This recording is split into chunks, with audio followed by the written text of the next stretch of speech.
أحسن الله إليكم شيخنا. هذا يسأل ويقول: ما حكم إخراج زكاة الفطر مالا؟ الحمد لله. وبعد، المتقرر في القواعد أن الأصل في صفة التعبد التوقيف على الأدلة. احفظوها مني قاعدة حتى ننطلق منها. الأصل في صفة التعبدات ما هي؟ التوقيف. فلا يجوز لنا أن نعمد إلى عبادة، انتبه يا أخ، فلا يجوز لنا أن نعمد إلى عبادة من العبادات فنلبسها لبوسا آخر ليس عليه دليل. انتبهوا.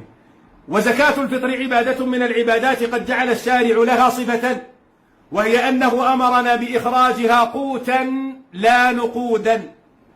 قوتا لا نقودا. فمن أخرج زكاة الفطر نقودا فقد تعبد لله بصفة ليس عليها أمر الشارع. وقد قال النبي صلى الله عليه وسلم: من أحدث في أمرنا هذا ما ليس منه فهو رد. وفي رواية: من عمل عملا ليس عليه أمرنا فهو رد.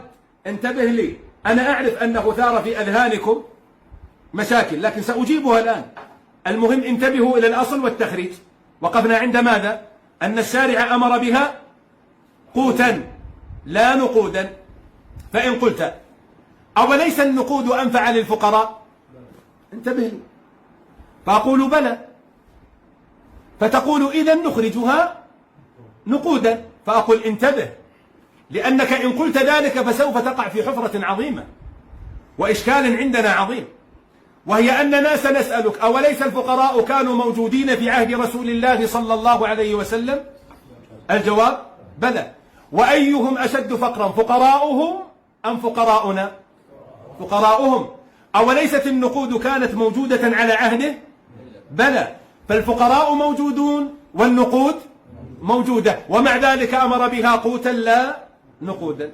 فلست أحرص على الأمة ولا بأشفق وأعطف عليهم من نبيهم صلى الله عليه وسلم.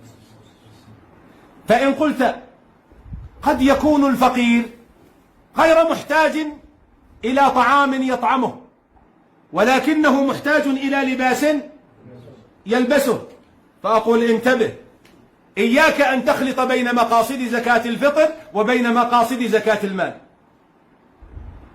انتبهوا لي، أعيدها مرة أخرى: إياكم أن تخلطوا بين مقاصد زكاة الفطر ومقاصد زكاة المال. فإن إلباس الفقير لا شأن له بزكاة الفطر، وليس من مقاصد زكاة الفطر إلباسه. وسداد فواتيره ليست من مقاصد زكاة الفطر وإنما من زكاة المال. تسديد الديون عنه إنما هي مقصود من زكاة المال وليست مقصودة من زكاة الفطر. فإن قلت: وما مقصود زكاة الفطر إذن؟ فأقول: إشباع بطنه ذلك اليوم وإغناؤه عن السؤال. فزكاة الفطر ليس المقصود بها إغناؤه دائما أو سنته كلها، وإنما إغناؤه ذلك اليوم أن يتكفف الناس في شبع بطنه.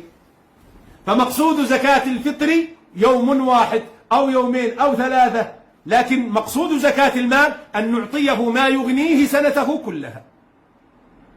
فالذين يخلطون بين مقاصد زكاة الفطر ومقاصد زكاة المال هم الذين يقولون: نخرجها نقودا لا قوتا. ولذلك فالقول الصواب عندي أن من أخرجها نقودا فإن ذمته لا تبرأ، لأنه تعبد لله بعبادة ليس عليها أمر رسول الله. والفقراء كانوا موجودين، فلو كان يجوز إخراجها نقودا لأخرجها ولو مرة واحدة لبيان الجواز مع قيام الحاجة. والمتقرر في القواعد أن تأخير البيان عن وقت الحاجة لا يجوز. والمتقرر في القواعد أن كل فعل توفر سببه على عهد النبي صلى الله عليه وسلم ولم يفعله فالمشروع تركه، لا نقول المشروع فعله.